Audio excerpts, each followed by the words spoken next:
আমাদের রাসূল নবী করিম সাল্লেল্লাহি আলাইহি সাল্লাম তার জীবদ্দশায় জিহাদের ময়দানে যে তরবারি ব্যবহার করেছিলেন এগুলো সেই তরবারি যা সংরক্ষিত আছে তুরস্কর তোপকাপি জাদুঘরে।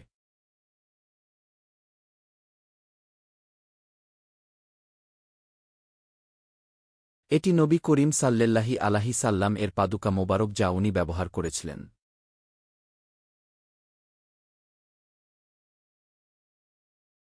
এটি নবী করিম সাল্লেল্লাহি আলাইহি সাল্লাম এর দাড়ি মোবারক।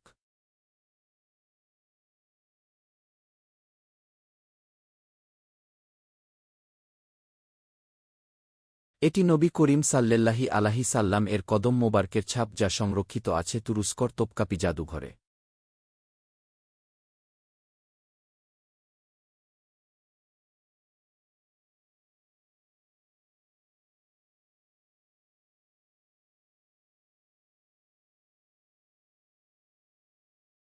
এটি মা ফাতিমা রাজিয়াল্লানহুর ব্যবহার করা গায়ের জামা, এটিও সংরক্ষিত আছে তুরস্কর তোপকাপি জাদুঘরে। এটি নবী করিম সাল্লেল্লাহি আলাইহি সাল্লাম এর নাতি হুসাইন রাজি আল্লানহুর পোশাক যা পরে উনি যুদ্ধে গিয়েছিলেন। আর এই পোশাকটি মা ফাতিমা রাজিয়াল্লানহুর বিয়ের পোশাক।